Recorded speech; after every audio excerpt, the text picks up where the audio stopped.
Can't decide between a cookie and a brownie? Well, now you don't have to. These are my Cookie-Crust Brownies. They are so delicious and extremely decadent. I've made a few minor tweaks to the recipe that I posted on the blog last week after sharing these on social media. So if you'd like to see what changes I've made, stick around because it's coming up next.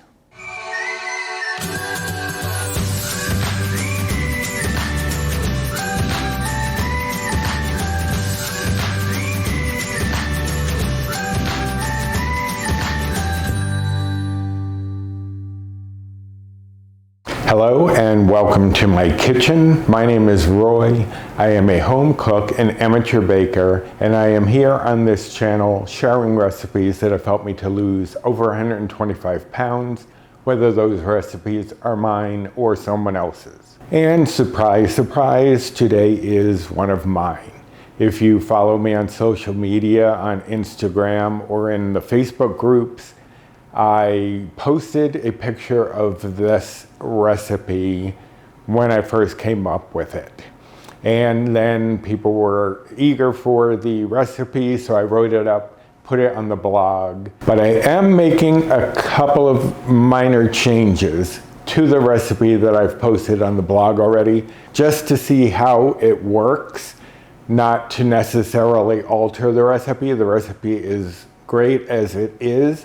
I'm just trying to bump it up and improve it slightly by making it perhaps a little chewier and a little fudgier in the brownie part.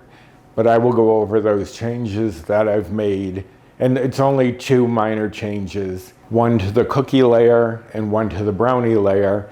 And if I haven't already mentioned it yet, because I know I haven't, these are my Cookie-Crust Brownies, which everyone's been calling Brookies.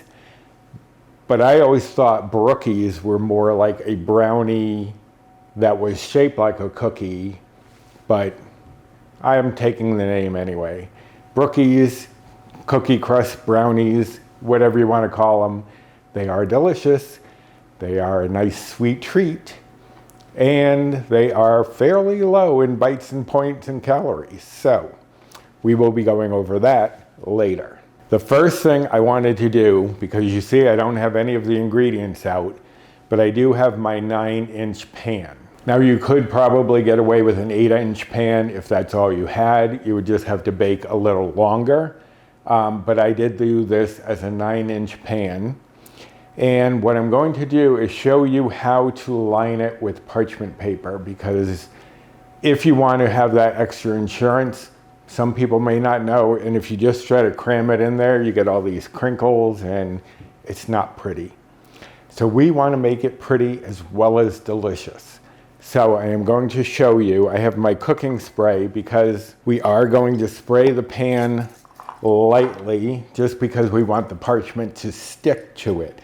If you didn't spray it first, the parchment could slide all around. So I'm just going to do a little spritz just to get kind of like a glue for the parchment.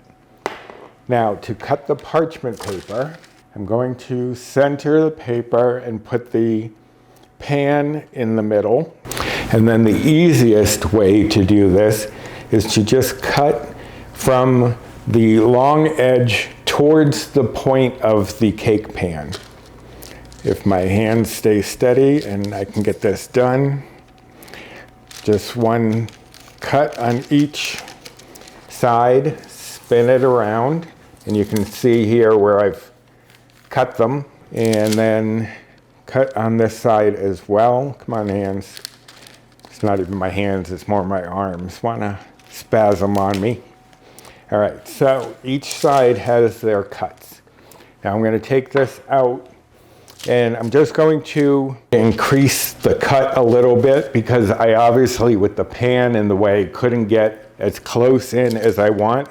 So I'm just going to snip an extra 3/4 of an inch, half an inch, something like that, just to give me a little more wiggle room to work with.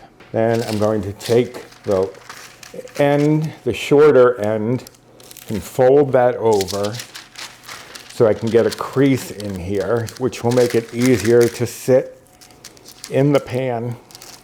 and fold over these edges a little bit just to get it pre-started.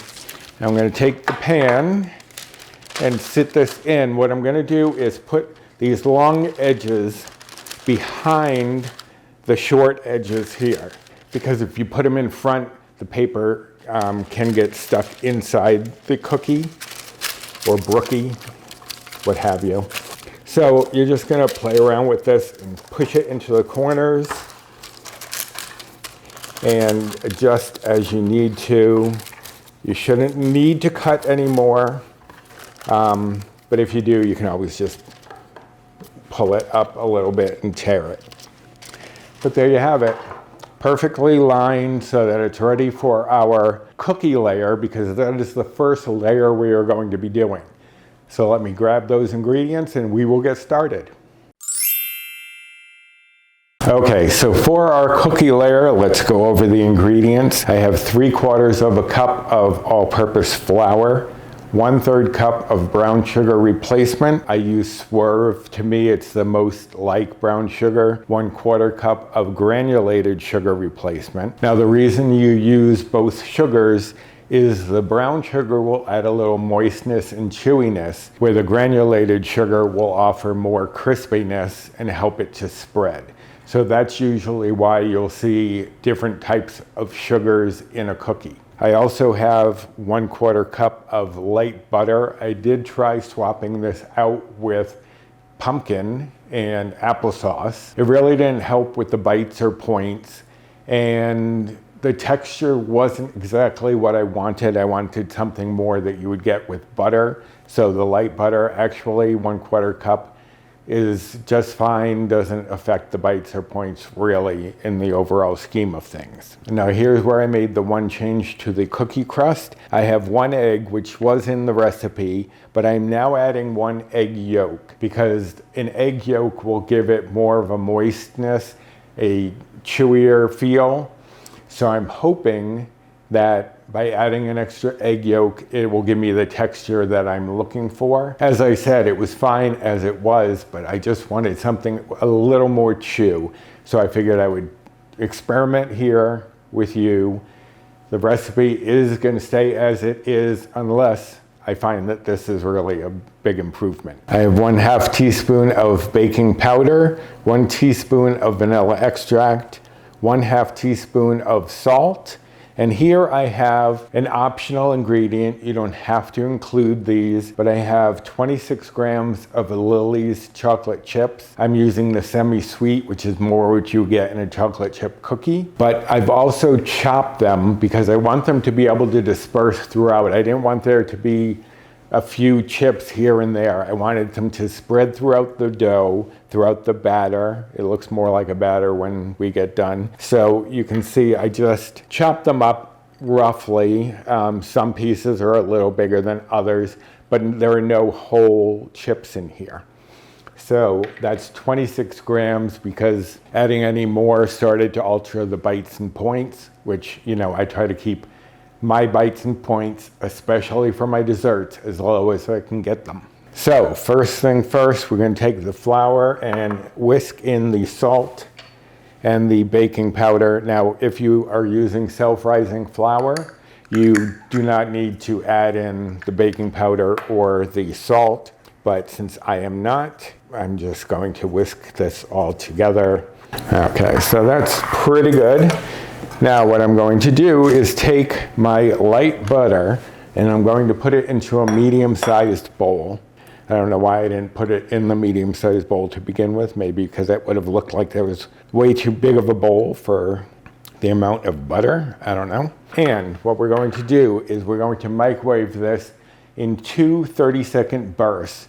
I'm going to melt it for 30 seconds, stir it around to let the heat distribute, melt it down for another 30 seconds, and I will be right back. Okay, so now you can see the butter is liquid, which is what we were looking for. Now we're going to add in our sugars, the brown sugar and the granulated, because this is going to help them to melt down themselves and disperse more evenly throughout the batter. And sometimes, just like with regular brown sugar, you will have little clumps that you can try to break up or remove them if they're too big of a clump, but usually they should melt down fairly well. And I just realized I'm talking over me scraping the bowl, which probably isn't appealing. All right, so now we're going to add in our vanilla. That's going to help to bloom that vanilla flavor. Now the next thing we're going to do is add in the eggs, and because the butter is still hot, I'm going to temper it a little bit by breaking up the eggs here in this little bowl, just so that it's a little less work for me to incorporate them once I put them into the butter. I'm also going to take a little bit of the heat from here and incorporate it. I'm going to keep this over this bowl so that way it falls over. That's fine. So you get the egg in there and then just quickly whisk that so you're not cooking the egg, because we're not looking for scrambled eggs here. So now I'm going to switch over to my spatula because we're going to fold in the flour. You don't want to overwork flour because that will make things too tough when you bake them. So you're just going to gently fold that in. Now this, as I said, is not going to be really thick like a normal cookie dough. It's going to actually be kind of pourable. So don't be surprised and think you did something wrong when it comes out looking much looser than a cookie dough should. And that looks just about right. I know it doesn't, but it is. So that's our cookie dough layer. Now, I'm going to add in the chips. As I said, you don't have to add in the chips. You could also, if you wanted, add some chopped walnuts or something like that as well, or instead.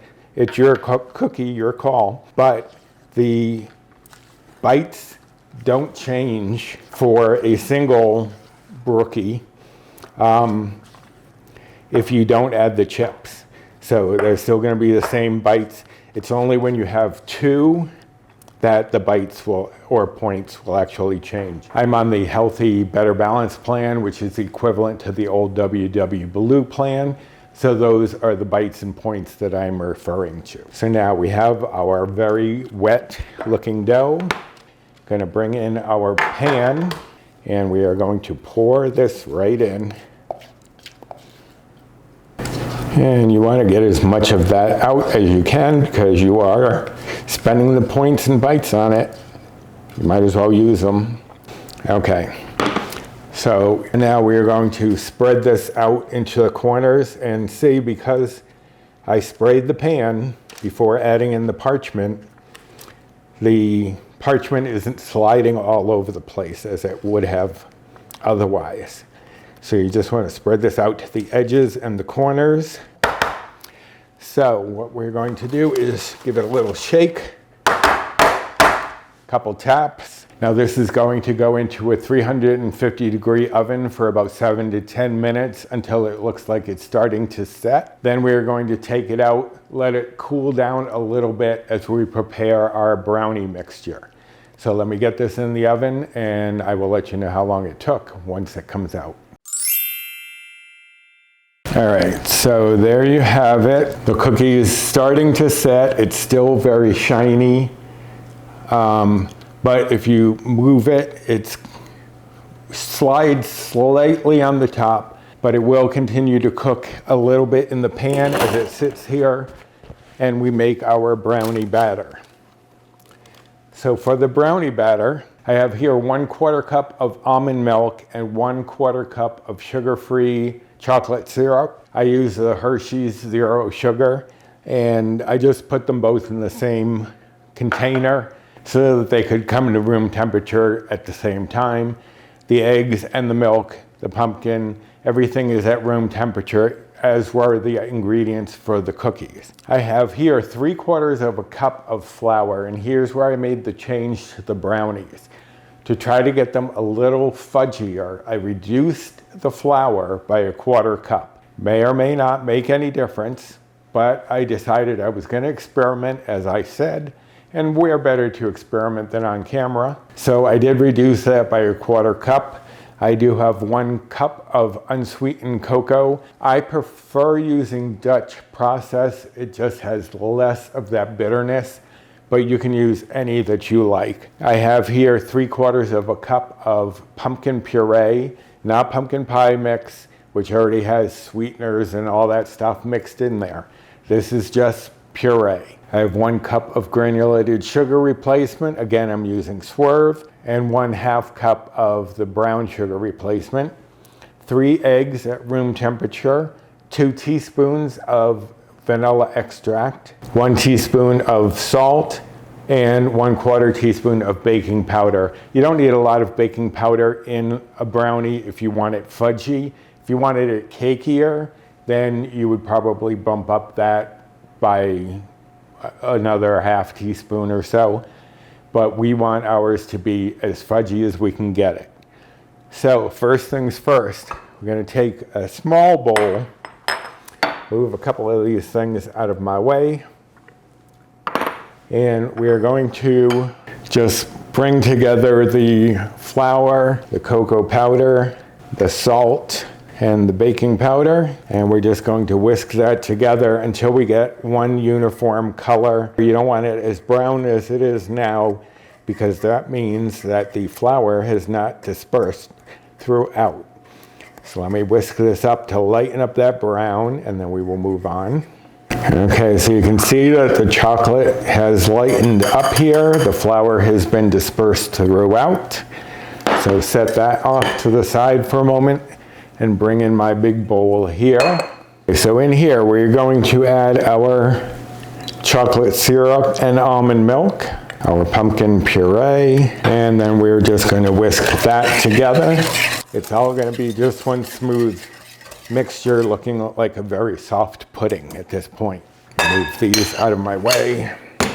Next, we're going to add in our sugar replacements and get those whisked in and combine into the liquid mixture that's in here.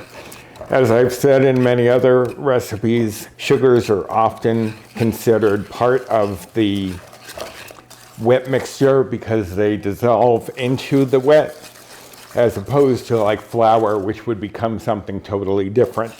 It would become kind of pasty and clumpy. See any chunks, especially of that brown sugar, you can break those up, but that looks pretty good there. Now we're going to add in the vanilla and our eggs. And I'm going to break up the yolks a little bit before I try to mix those in, and then just whisk away. Now, this is a take on my light and fudgy brownies. If you've ever made that, you might be thinking this looks very familiar. It is basically the same recipe, just put on top of our cookie layer there. But as I said, I am amending it to see how a few subtle changes might affect the end result. Okay, that looks pretty good, pretty homogeneous there. I'm going to switch over to our spatula. Dump in our cocoa and flour mixture here.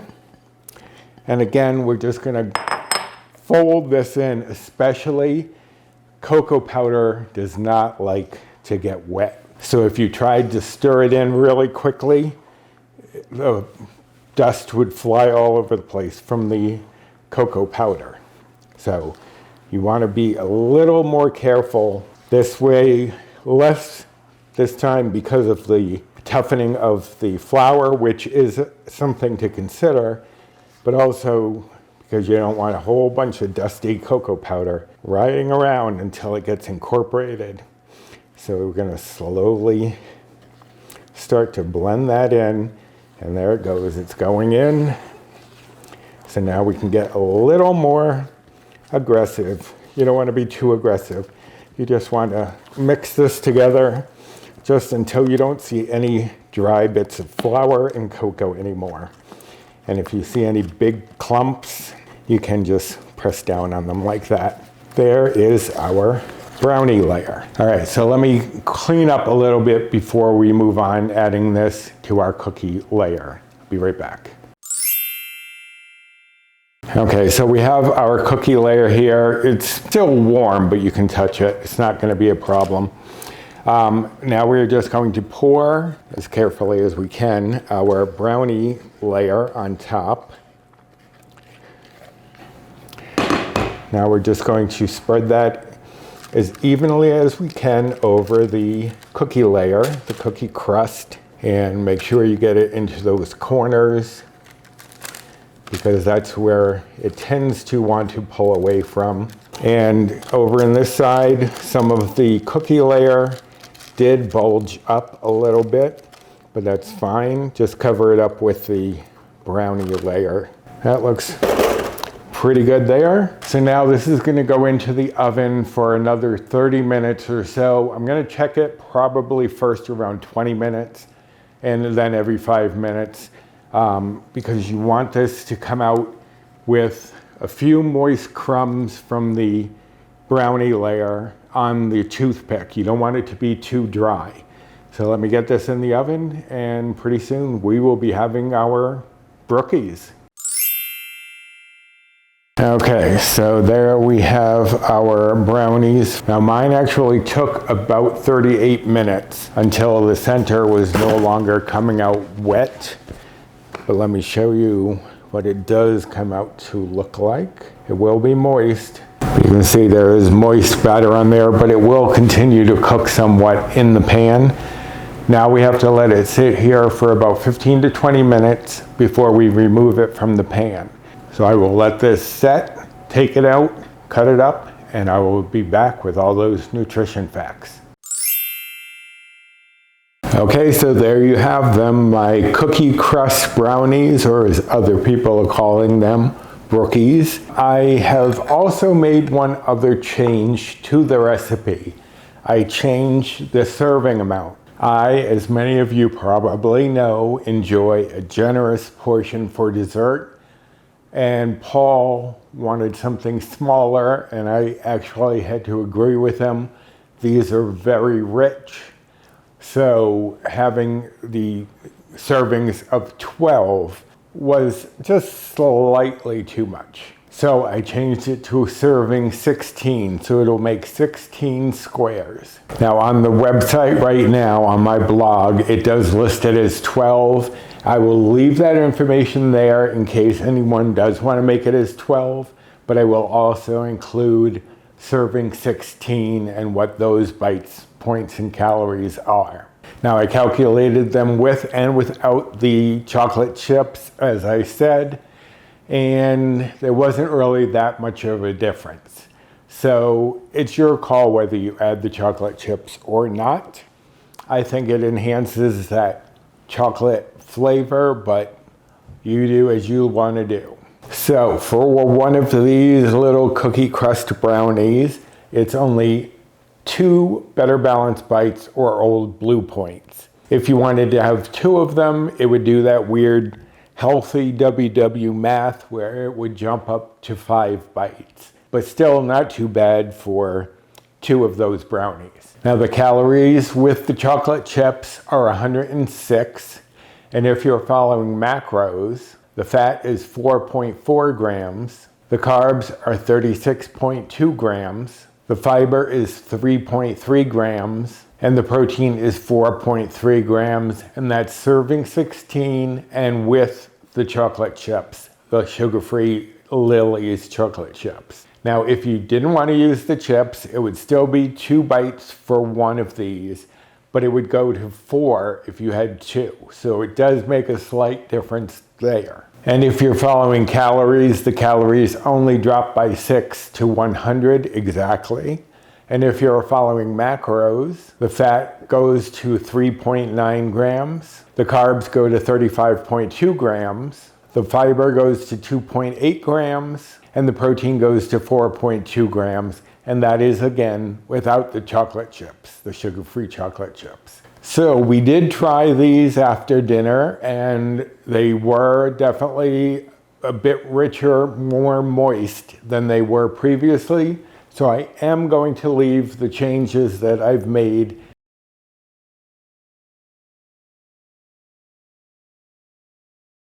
in the recipe on the blog. I don't know if you can hear the thunder. We are suddenly getting a severe thunderstorm, so you may be hearing thunder in the background, but I will hopefully make it through before the power goes out.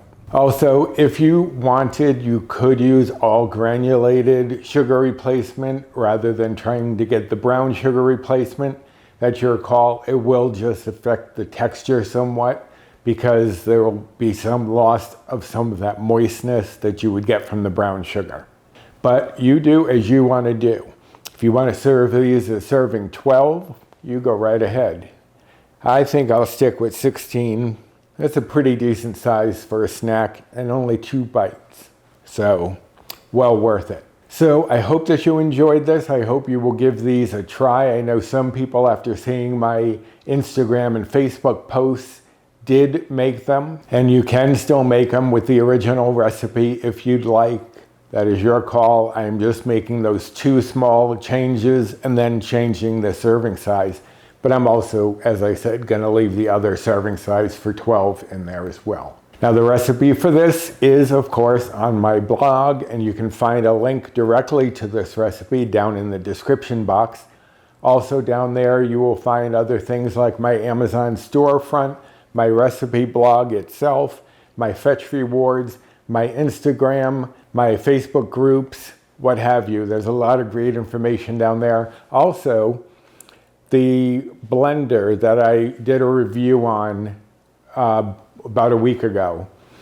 There is a link down there to Amazon to get 10% off. It's called Acekool, and it's a 5-in-1 blender. If you didn't see the review, I'll card that here and leave it in the description box. There's until the end of July, you can use that link for 10% off, but use the code I included underneath the link for an extra 10% off. The extra 10% is going to last only until the end of July, so I figured I would mention that again here. I know a few people have bought them, and I do really appreciate that. I have heard from the company that they are happy that they've gotten some orders, and they are going to perhaps send me other of their items to test them out and review them. So who knows, keep your eyes peeled. I may be doing some more Acekool reviews sometime soon. Anyway, also, you know the usual deal. Like, subscribe, share, comment, hit the notification bell, the usual. So I am going to go ride out this thunderstorm in comfort. Love a good thunderstorm. So until next time, bye.